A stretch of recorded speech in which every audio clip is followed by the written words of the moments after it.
Well, I'm going to be talking about their 2024 explorations in the Blue Mountains. There's 11 different sites here, so presentation is going to go for a while here. I've got lots of photographs, and of course we have maps. And I'll be talking about our documentation methods and the explorations, which I'll list here. One of the sections of the toll road, Airway Beacon Hill, north of the Mount Emily Freeway interchange. We had several days of explorations on this area. Beecham Toll Road to the west of Airway Beacon Hill and Blue Mountain Crossing interpretive site, which we also did during the convention. Lad Hill, which I'm sure a lot of you are interested in, and Table Mountain west of La Grande, and a short section of Stage Road east of the Mount Emily Freeway interchange along Summit Road. And one slide on our methods here. GPS tracking with photo waypoints of all of our explorations, accurate GPS locations of all the OCTA markers that we found, been building a map with all of those, and photos of all the wagon ruts and other locations, embedded GPS location information in the photos, digital maps. We use CalTopo to show our GPS tracks and other information from a variety of sources, previous researchers, for instance. And I do Google My Maps with exploration routes and links to the photos taken. 2024 explorations. And this is just the kind of the rundown by date here. Toll road north of Ross Road, west of Meacham. This was an area of the toll road that we explored in 2022 and actually 2021, 22, and 23, south of Emigrant Springs State Park. And our 4 days on Airway Beacon Hill and 4 miles of the toll road east of Highway 30. That's the west side of Airway Beacon Hill. And the east side of I-84, north of Airway Beacon Hill. Small area there. Blue Mountain Crossing interpretive site. Lad Hill, Table Mountain west of La Grande, and our Stage Road location. And here's our key locations map. I'll come back to this periodically to show just, the area that I'm talking about. We have the Hillgard State Park down here, Blue Mountain Crossing, Mount Emily Freeway interchange, Airway Beacon Hill just north of that, Weather Bureau Hill. This is southeast of Meacham, and Meacham here, Hurley's encampment, Emigrant Springs State Park, and the Dead Man Pass up here. So this is the blue is the Oregon Trail from the Grand Ronde Valley here down at La Grande to the Umatilla Valley up here at Pendleton. This is our toll road exploration north of Ross Road. Here's some of our team here. You'll recognize at least one of those people. And here's a location map here. We're just on the other side of the freeway from Meacham, north of Ross Road. And here's a LiDAR hillshade map showing different features here. The freeway is right here. Ross Road is here. This is 2 Mile Creek here. The green is the outline of the private property we were on, and the red is our hiking route. Meacham is over here. It's Highway 30 going north of Meacham. And here's a little cleaned up map here showing the different parts of the trail. Purple is the toll road. It's documented further to the northwest as a stage road. And this is an 1864 documentation here for the toll road going to the northwest. And the orange is the Pendleton Grand Wagon Road. This was documented later in 1887 going north through this area. And it picks up on the other side of the freeway on the Robinson property, which we explored in 2022. And that was in a previous presentation. Here's some of the toll road ruts near 2 Mile Creek. was on the east side of 2 Mile Creek. We didn't hike this previously because we didn't have permission to go onto this property, but we obtained permission, and here we are. And here's some toll road ruts near the pipeline, which runs north and south through the middle of the property. And this is just south of the Willamette Meridian, which runs east and west through the middle of the property. And here's our Pendleton and Grand Wagon Road on the north end of the property. Not been used for a while. We also explored the toll road. This is south of Meacham and on the west side of the freeway and the east side of Highway 30. And this was done on Oregon State and private land. There's Jenny showing us to follow the ruts through this thicket of conifer saplings. The best kind of way to be Vanna. Excuse me, Jenny? The best way to be Vanna. Right. Okay, here's our location map here. Just there's Airway Beacon Hill, and this actually went around the west side and almost down to the freeway interchange here, to the Mount Emily Freeway interchange. And here's a more detailed map.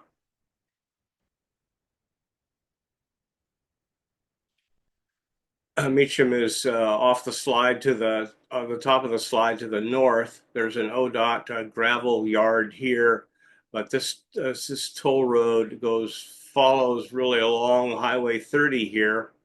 There's some toll road surveyor note locations. This one's probably from, I don't know, 1882. And going further south here, following, here's an Emigrant Road surveyor note location. Here's Airway Beacon Hill. The toll road goes around the west side and the south side of Airway Beacon Hill into this is Butcher Creek here, which flows north into Meacham Creek and goes all the way down to almost to the Mount Emily interchange right here.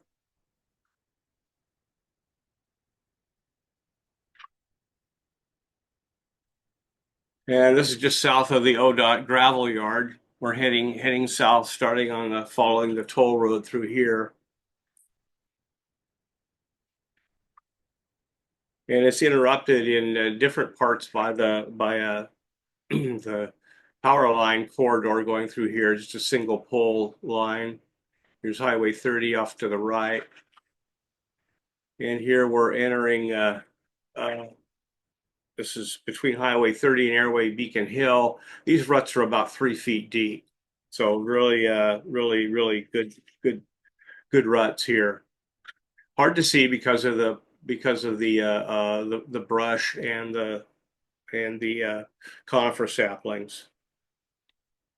And here's that same photograph I showed before, and we plowed right on through these conifer saplings here. But good toll road ruts. And we emerged from all of that brush, and we're headed toward the head of Butcher Creek here. And finally emerging out, we're in a power line corridor here. You can see some of the power lines up here. This is Airway Beacon Hill. There's a communications tower up here. The Airway Beacon Tower is, I think, right behind this tree here. I'll have a photograph of that in a minute. But as you can see, there's a piece of logging equipment, and a lot of this has been logged. This is our toll road going here.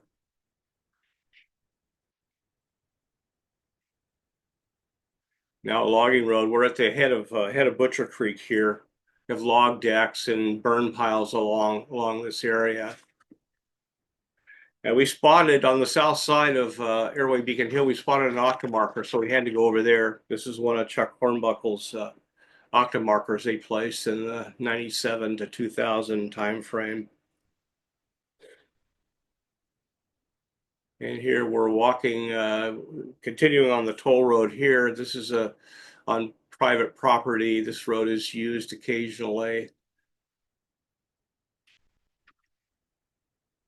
And this is the last section of the toll road. This isn't used at all, but this is the just west of the freeway, just north of the highway interchange. And this is the last part of the toll road before it crosses the freeway.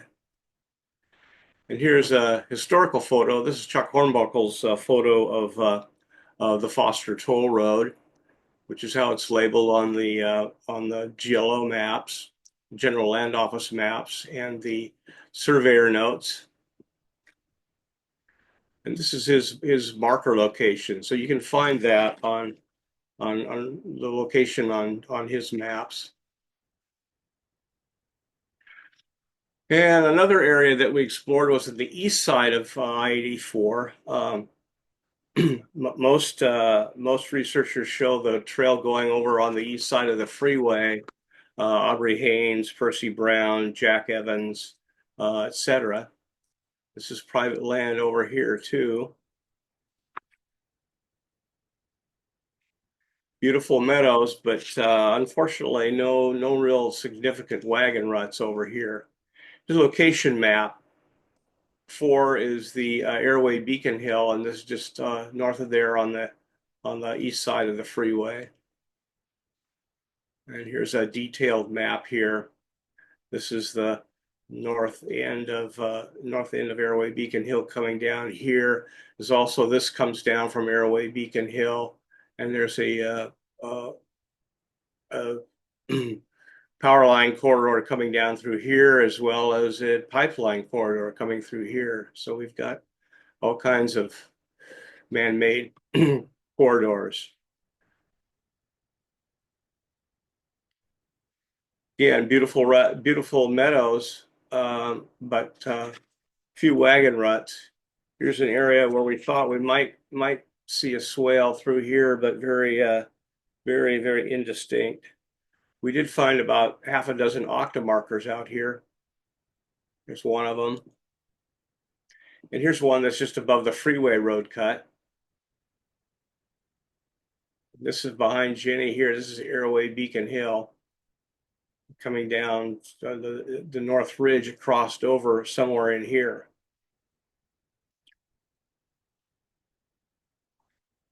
Now our Airway Beacon Hill explorations, we did these over 4 days in different areas, so hopefully this will make sense to you.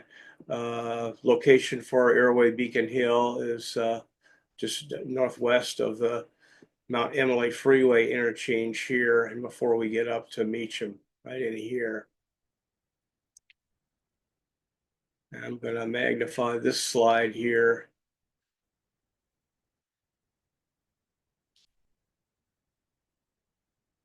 Okay, the purple is our toll road exploration that I already covered. And here's our east side of the freeway exploration over here, which I just covered. And the other colored lines are the explorations that we did on Airway Beacon Hill. We did one from the south here into Butcher Creek and up the side of the hill. We did one up the east side and then to the top of Airway Beacon Hill. We did one from the west side coming up this way to Airway to the very top here, and then down the North Ridge. So covering all that area. This is the freeway interchange down here.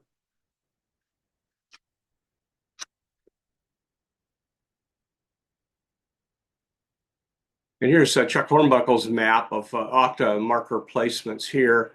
In the lower right, you'll see the freeway interchange at Mount Emily. Here's the top of Airway Beacon Hill here. Chuck shows it coming from from Summit Road along here, and I know some of you have walked this, good ruts through here. It crosses the freeway and comes over to Butcher Creek.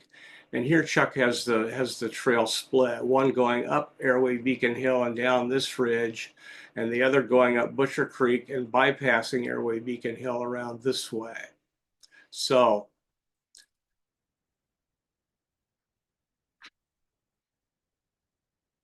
this is on the west side, And this area has been logged, so good luck finding wagon ruts here. You see a piece of some logging equipment down here, one of their tree grabbers and cutters. And here's just looking the south side of or southwest side of Airway Beacon Hill. And this is a communication tower that's been put up here. And I Is think that logging that you're referring to in a recent year, or how recent is it? this logging has been in the last couple years, but this has been going on for, say, the last 5 years. If we look at say the Oregon State Highway Department 1971 aerial survey maps, this is all timbered, except for the very top. There are clearings there, but most of it's been logged in the last 5 years. Here's the airway beacon right here, a little shorter tower here. And here's Jenny's photo of the airway beacon. We have some equipment buildings here, which are obviously in disuse.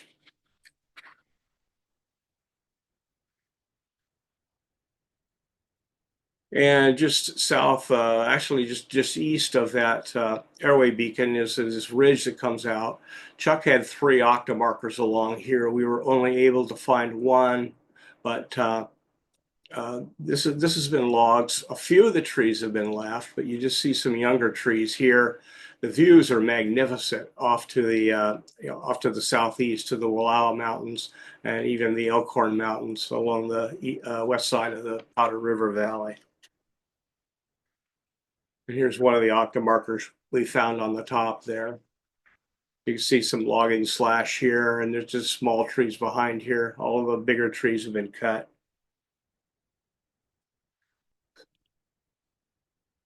And the southeast side of Airway Beacon Hill, where Chuck shows the route going up, and also Aubrey Haynes and Jack Evans and Percy Brown show the route going up here, but we couldn't find any ruts. But again, the lower part is all logging slash. It's only when you get to the very top that you get into some cleared areas where there were no trees and thus no logging. This is the upper part of the head of Butcher Creek. You can see that this has all been logged. A few trees left, but mostly this logging slash. You'll see a burn pile here. You'll see some log decks here. That toll road comes across over here. You can't really see the road through here because we're looking from below, but it comes through here.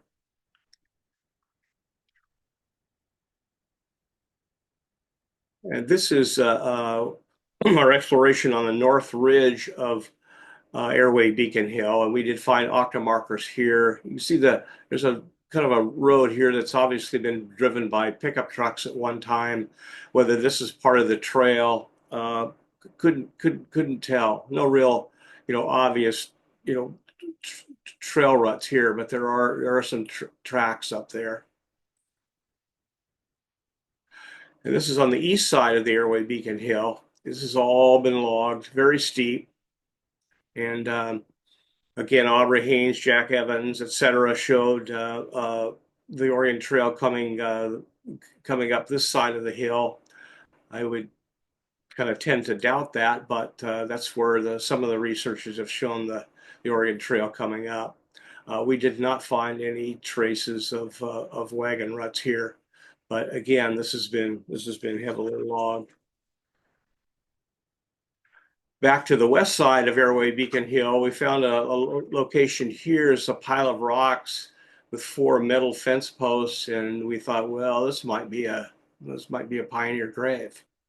It's Mark Mulvihill rummaging through his pack, and I found an earlier photograph here. This is Chuck Hornbuckle's photo of Jack Evans and Vic Bolin at this same location.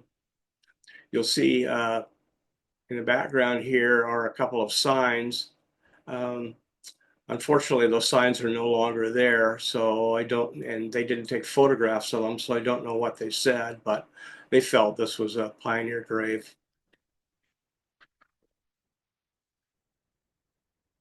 And this is another of Chuck Hornbuckle's photos. This was in 2003, south side of Airway, Beacon Hill. They did go through and mark the trees next to the octa marker so that when they did thinning, they wouldn't destroy the trail. Unfortunately, I don't know where this location is. He doesn't give any octomarker designation. In other words, what number is this octomarker, so we could have some idea of about where the location is. But as far as I know, all of these trees have been logged. And here's the Oregon State Highway Department, 1971 aerial panorama of the area, and I've annotated some of this. Freeway here, pipeline corridor here. Here's the power line corridor here, and Butcher Creek, approximate location in blue here. The Arroway beacon is on top of is here. There was no communications tower in 1971, but you can see that all this, the timber here and the timber down through Butcher Creek and all through here. But that is gone now. Okay, on to Blue Mountain Crossing. We did some explorations there at Blue Mountain Crossing as a sort of a dry run for our convention hike. I got this photo off of the internet. Anyone know who these people are?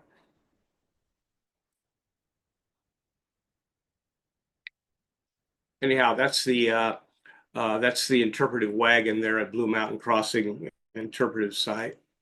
And here's our location map here, down here, Hillgard at the Grand Ronde River here, the freeway going up through here.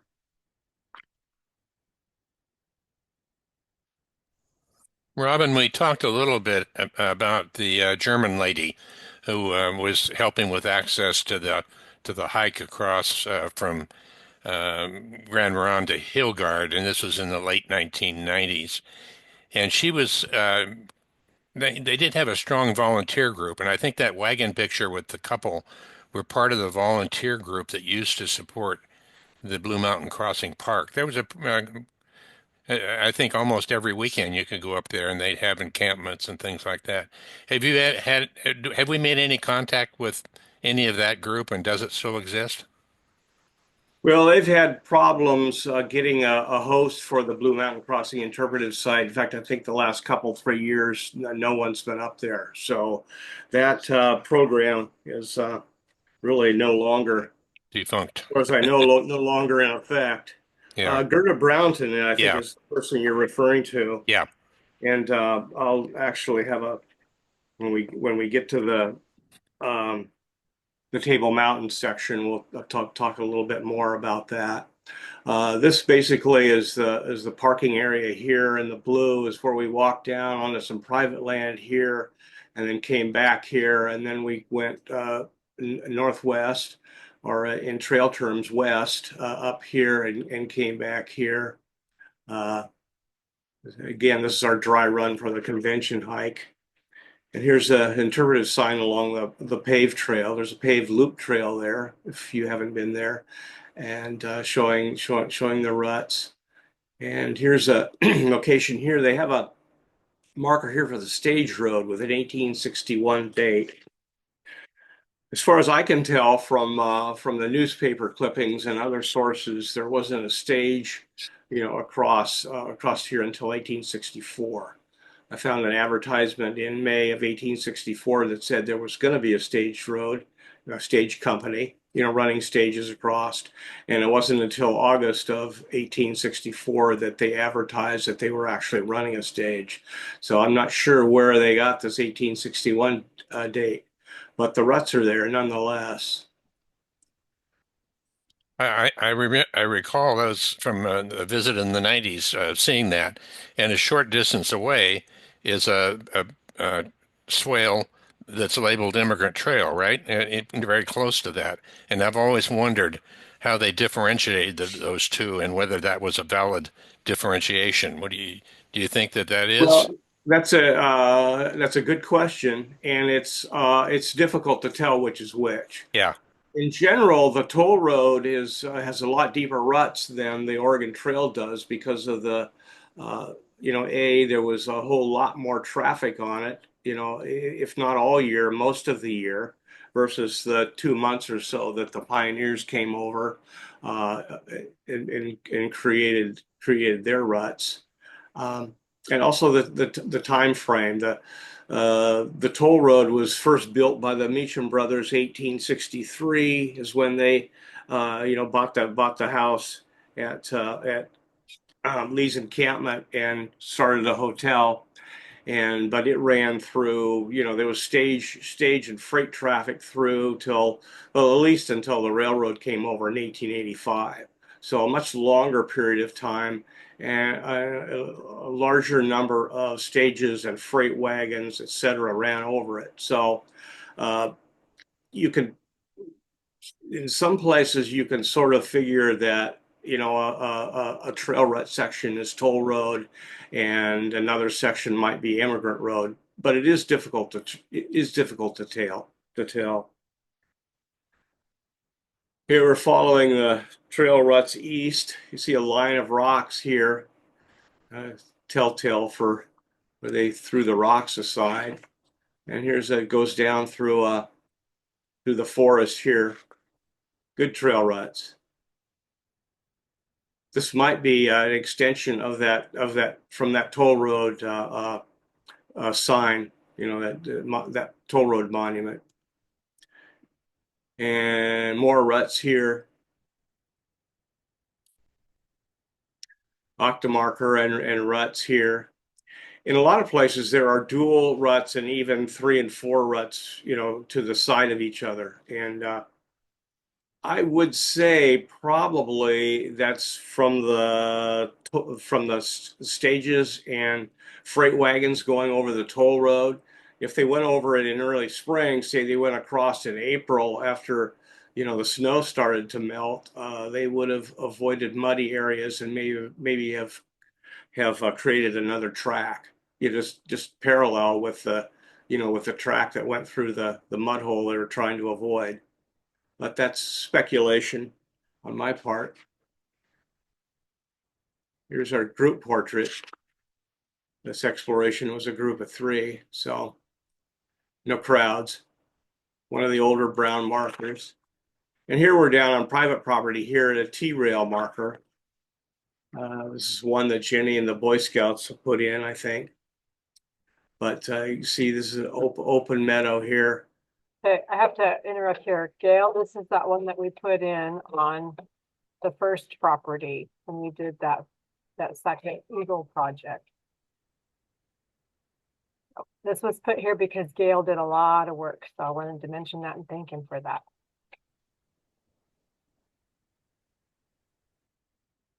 Yeah, and this is at the end of a long gravel and dirt drive from the Summit Road to get down here too, right? Yeah, it takes quite a while, and most of it is open. Yeah. The fellow who owns this property has been very accommodating to us and has always allowed us to come onto this property. Yeah, I think Jenny contacted him before we hiked here too, and he was most gracious. Yeah. Yeah, I sent him a couple pictures just saying, hey, this is what we saw, just letting you know, everything looks really good, and thank you again for the opportunity. And he was very happy that I was able to send him a couple of emails, so that's nice. Yeah, he lives in Montana, I think, so doesn't get down here a lot. There's a cabin over to the right of the thing, and he comes to that cabin whenever he wants to be by himself. He's a Vietnam vet guy that's kind of screwed up, so he's been very nice. Yeah, you'd definitely be by yourself in this location. Yeah. We certainly were. And here's another section of the trail ruts. This is actually west or northwest uphill from the interpretive site parking lot. And another section of continuous ruts here. And this is actually a convention picture of our larger group walking back to the interpretive site after hiking up there. John Briggs and Richard Hunt, but good trail ruts. And here's another of Chuck Hornbuckle's photos of the trail there at Blue Mountain Crossing Interpretive Center, is what he calls it.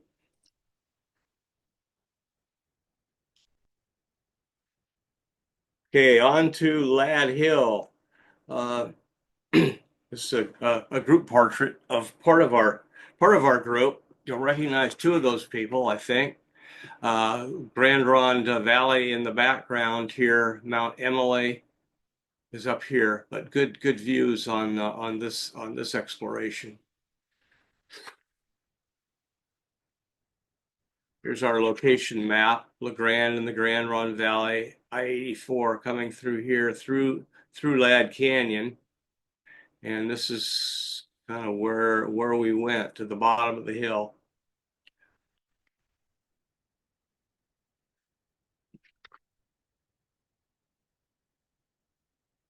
This is the 1971 Oregon State Highway Department aerial photos. This is a kind of a panorama, I think, of 3 or 4 of those different photos showing, where we hiked. Someone at the highway department annotated these with a yellow pencil, and you can't really see, on the photos themselves, it's a little hard to see. So I drew yellow lines over their yellow lines so that you could see them better.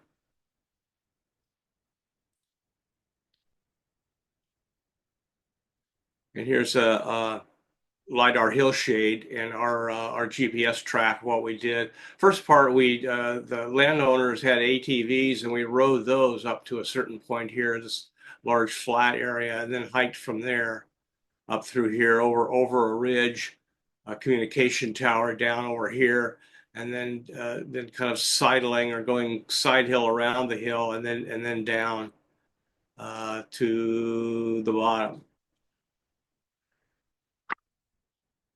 And here we're starting off from our where the ATVs left us. I'm heading toward this ridge here, Mount Emily in the background. And we're kind of aiming for between these two cliff bands here.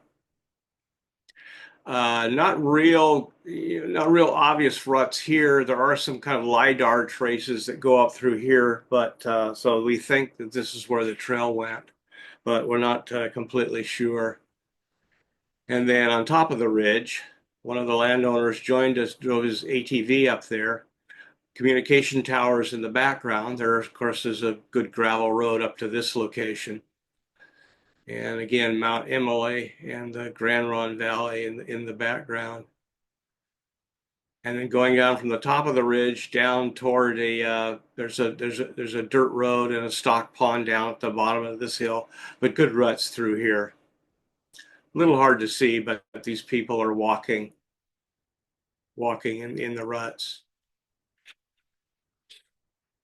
And down on the road here, this is a view to the east. This road actually comes up here over this ridge and further east.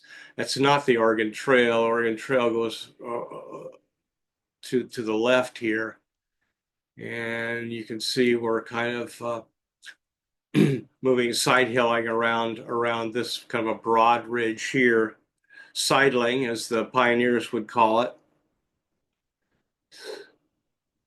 And we're headed for these trees down here. Again, you can see Mount Emily here, LeGrand here. Lots of wildflowers, really, and bunch grass and this short sagebrush here. Really nice location. and a beautiful day.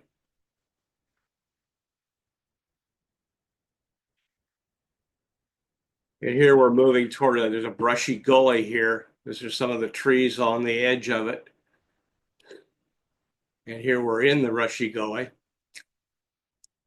It's not too bad. We didn't have to really bushwhack through here. We could kind of go between the trees. And coming out of the brushy gully on the bottom, good ruts start from there, coming down the hill this way. This is kind of Morgan Lake is up in here somewhere. Table Mountain is behind this ridge here, but you're looking up toward this way up at that plateau where we also hiked in October, which I'll get to later. But going down these good swale down here. Here's a continuation of the swale. It goes down and to there's a pipeline corridor that comes through there that's fairly brush free, and that location we turn to the east, and here's the pine trees that you see from Ronnie Allen's interpretive site, which is right down here. This is an ODOT, a couple of ODOT buildings here, but his interpretive site is right here. So looking up through the scope, as he called it, up to these pine trees, this is what you're looking at. That's the rest stop in the lower left-hand corner of that, isn't it? Right? Can you go back one? Yeah. Well, this is a road that comes around. The rest stop is probably just out Right. of Yeah, this. outside Yeah, here. yeah. Okay, just for worrying. Yeah. I thought Ronnie Allen's. I hadn't been out to his site, so I thought they were in that location. But you're Now saying it's they're over here on Hot Lane Road or whatever. okay. Follow the signs to ODOT, and you'll see it. It's we're right about here. Yeah, it's on the Hot Lake Road. Hot Lakes.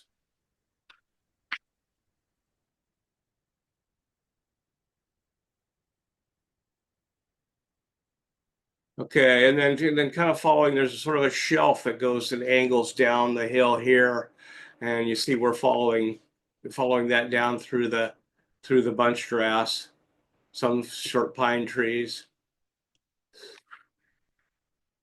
and then finally crossing the fence at the bottom.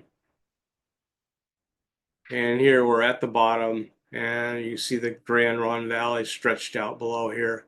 Not Emily here. The Grand is over here.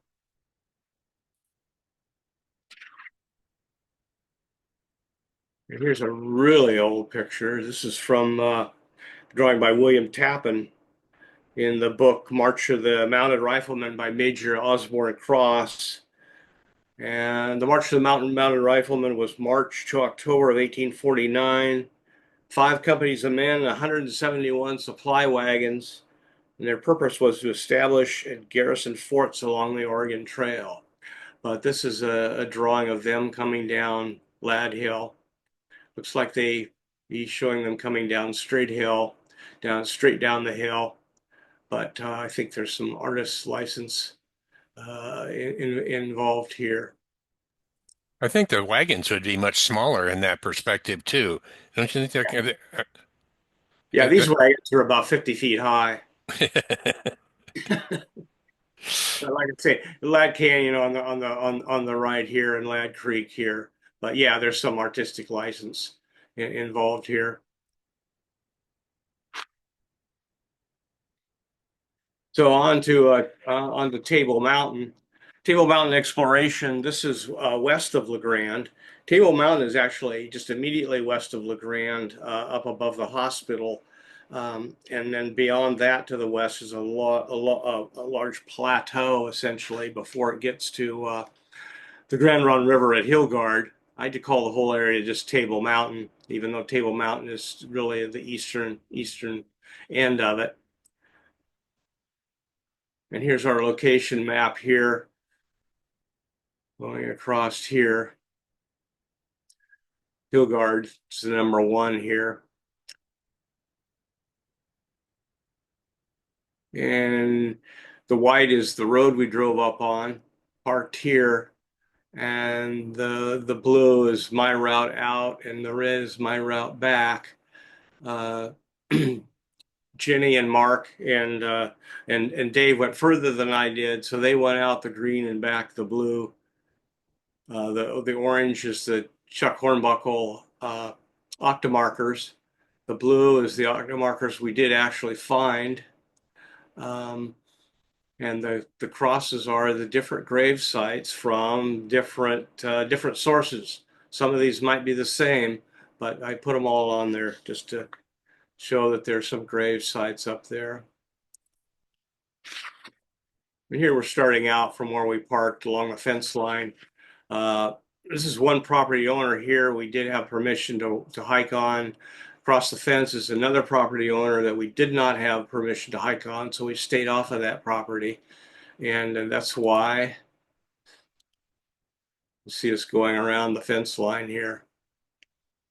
This is all one landowner here, another landowner up here. So octomarkers, we found, half a dozen or more of these.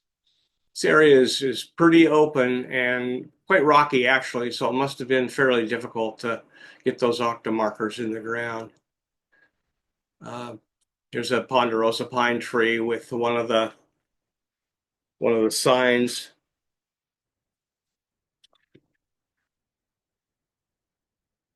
That you see along this section of the trail, route of the Oregon Trail. This one was broken off. It actually belongs up here. We found the stub as we hiked along.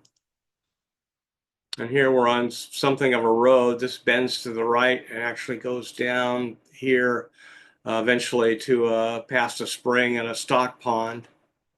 There's our fence line that we started out on here. And this is one of our grave markers.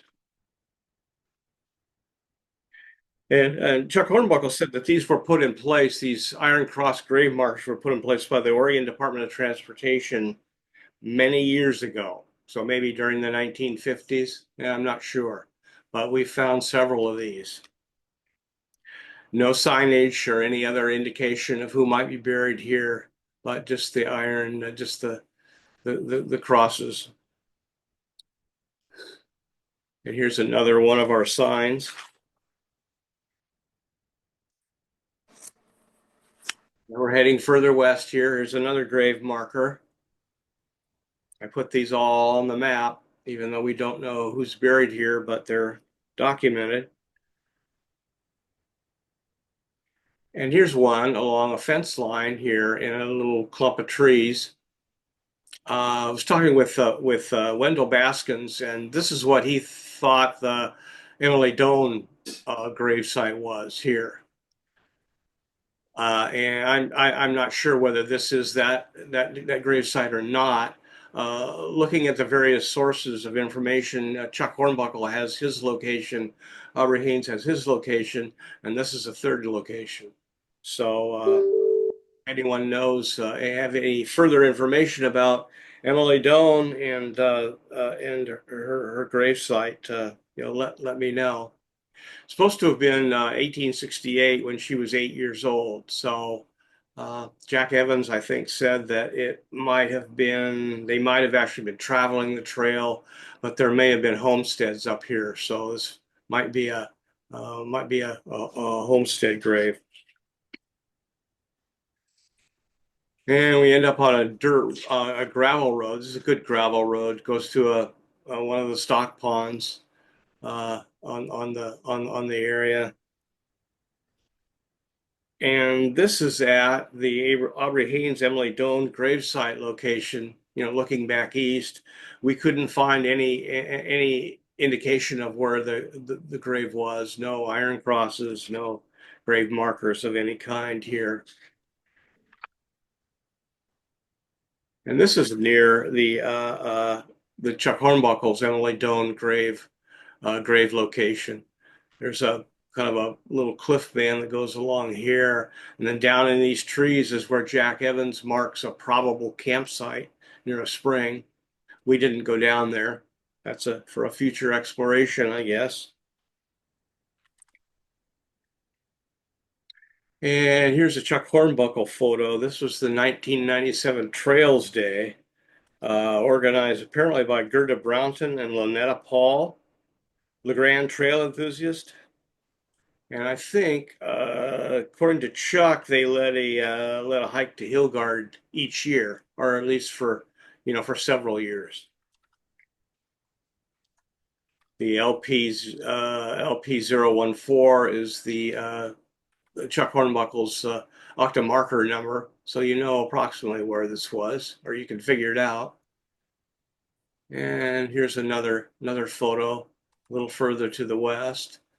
They did their hike, it looks like, in the early summer or spring, so everything is green as opposed to, brown like we saw on our October hike. Robert, let me interrupt you for a second. That's where the Park Service, what am I trying to say? The 3.5 miles that we put on the National Register. Right. That's exactly that area there. So good turnout in 97.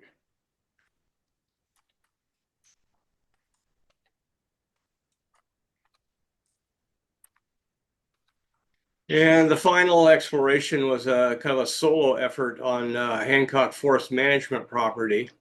And their property, they allow people to travel on with here's some fire season restrictions.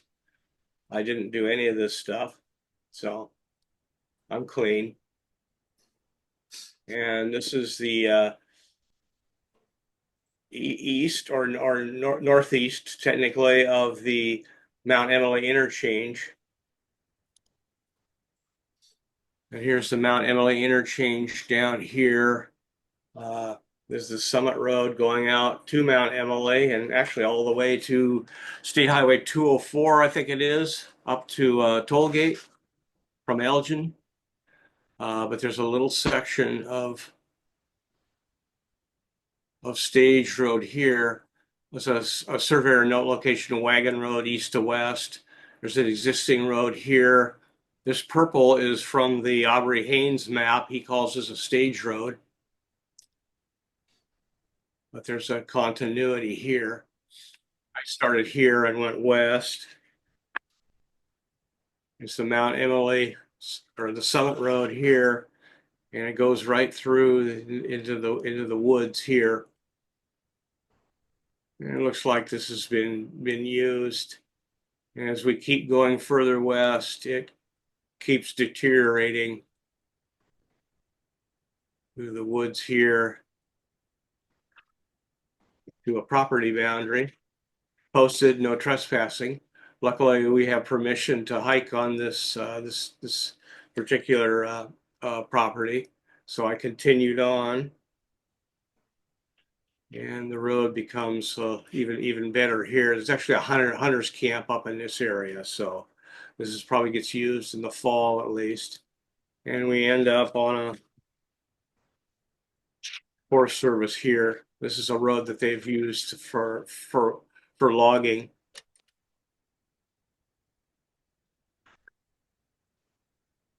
And that's it, all 11 locations. Questions? That's really great, Robin. It's an amazing body of work that you and your team did out there. And I think it's the first work at this level that's been done since at least that 1993 period. So it's great to see. Really appreciate all the people that have been working on that.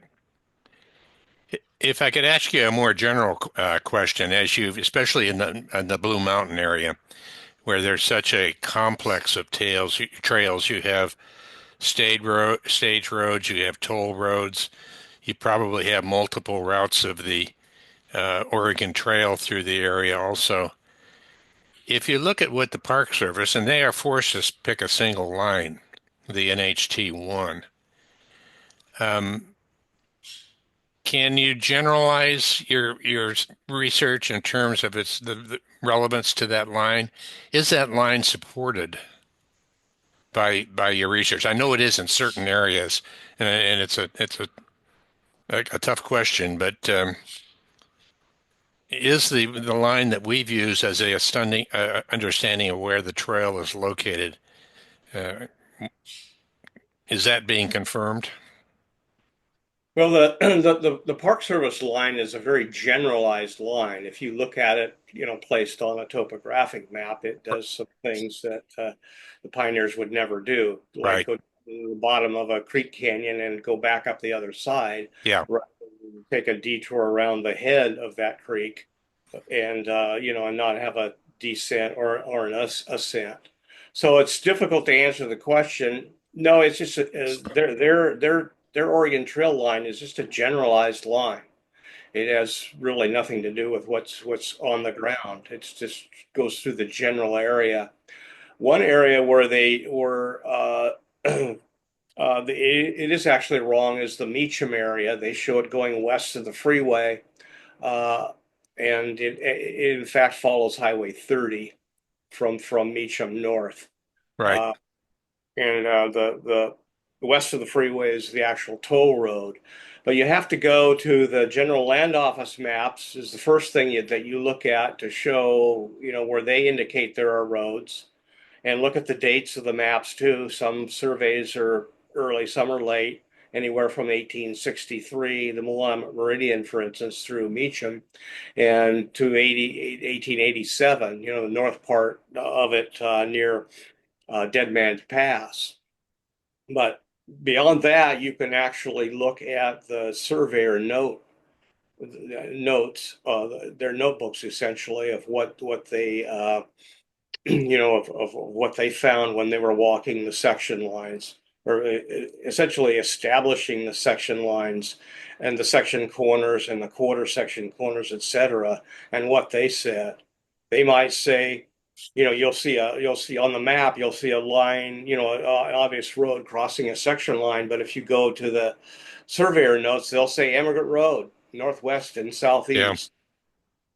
Whether they were right or not, you can, what I've done is kind of mark it as Emigrant Road, and then later just get the big picture of the area from all of the surveyors and all of their notes, and kind of, you have to really judge for yourself. But I think they do mark the toll road. A lot of times they were a bit later, so they call it the Foster's Toll Road, Meacham Brothers Toll Road. Stage Road is the same as the toll road. That was, and the Immigrant Road was kind of in there too. Some areas you can't tell the difference. Other areas you can, but they were very very close and almost synonymous in some areas.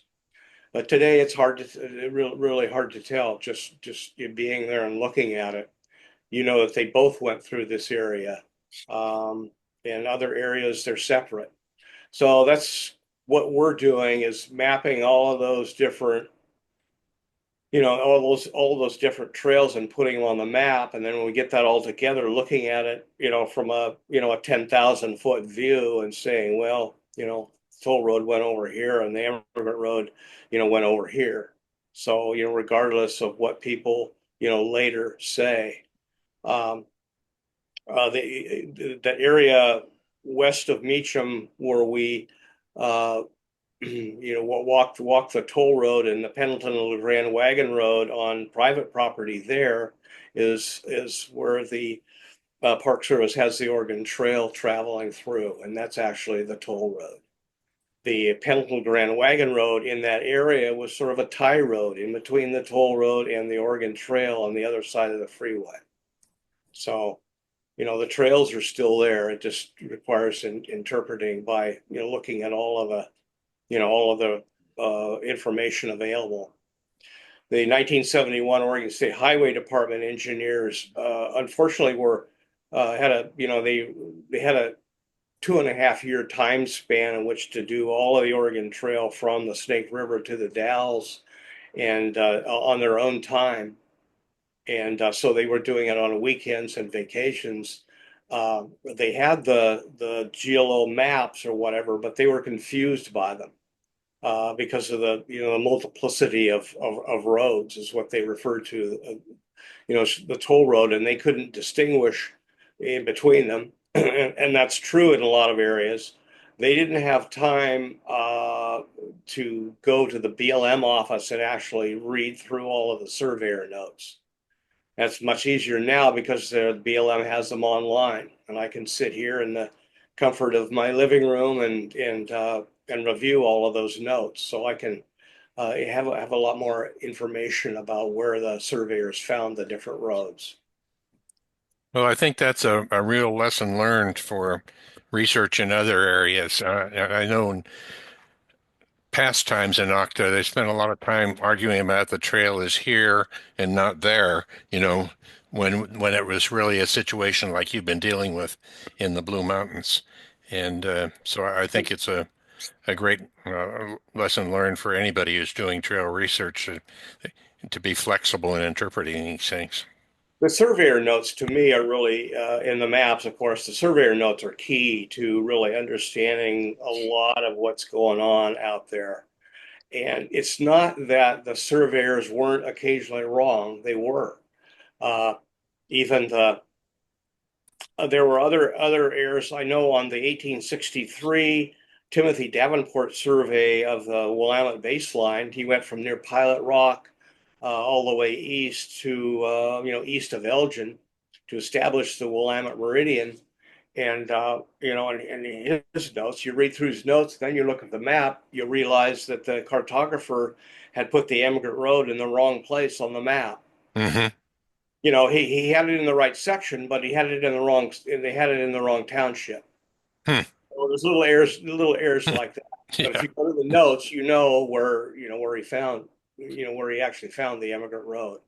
So reading the surveyor notes is really is important. Well, I had a question. excuse me, I wonder whether it would make sense eventually to, with our money in the chapter, hire an archaeologist and get the immigrant road registered with SHPO. All your work, it really needs to go to SHPO and become the state route or acknowledged route, if you will. Right, and I know Wendell Baskins has had. I don't know whether he's on that particular committee or not, but he's had dealings with them. And it's too bad he's not on this Zoom call, or he would have something to say, I'm sure. Robin, I had a question. On that one old photo you had of the grave site with the two signs on it, have you used Photoshop or something to try to enhance the signs, bring them out to see if you could actually read them? Oh yeah, let me see if I can find that here.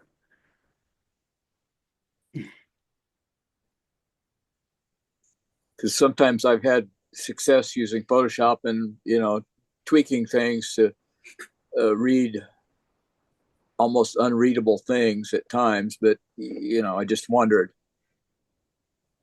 Yeah, that one.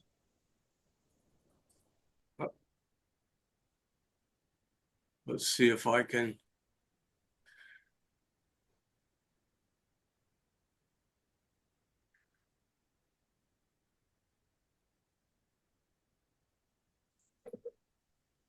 Because if you have a fairly high resolution photo of that, it's possible maybe to read something on those signs. What I have is a paper copy, is one of Chuck's publications in one of his notebooks, basically. And I've taken that paper photo. As you can see, there was it's a 8.5 by 11 sheet of paper with about 4 photos on it, and this is the upper left-hand corner. So I've scanned that at probably 600 DPI, and I don't really think there's a ghost of a chance of reading those signs. That's why I wish he had taken pictures, maybe of the sign, or somewhere there are photos of that, or he talks about it, but I couldn't find it. It wasn't in the documentation that accompanied this photo. Mhm. Do you know if Jack Evans took any photos on that trip? Which I is have I have I have no photos from Jack Evans. I wondered. Yeah. Well, I knew Jack fairly well. Um, we had many conversations in the years past. So I just wondered if he had taken photos anywhere. Uh, I could probably get a hold of his son, who still lives in the house that Jack lived in. The last time I talked to him, he said that a lot of Jack's material was still upstairs. Right, and I've visited with him at his house, Okay. and he gave me some of Jack's things, but he hasn't gone through all of the stuff in the attic. It's not Uh, on the top of his priority list, unfortunately. yeah. Now, you would know better than I would, it sounds like, if Jack took photographs on his outings. Yeah, I don't remember ever talking with him about that. I just wondered if he had done any in conjunction with his book. Well, there's photos, there's not a whole lot of photos in his book. Uh-huh. Um, and he has some other. Well, this is from a Chuck Hornbuckle, notebook. So I don't know of any Jack Evans photos other than, what's in various things that I've had access to, Mm. including the boxes of Jack's notes at the university there in La Grande. Right. Okay. Yeah, no photos. It would be really nice to see what those signs say. Yeah. Yeah, I'd probably scan that about 1600 and then try to blow it up. But Yeah, unfortunately, making a higher resolution doesn't increase the clarity.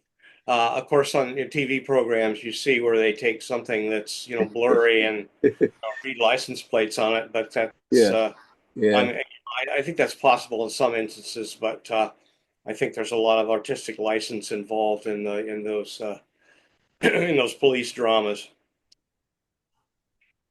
yeah.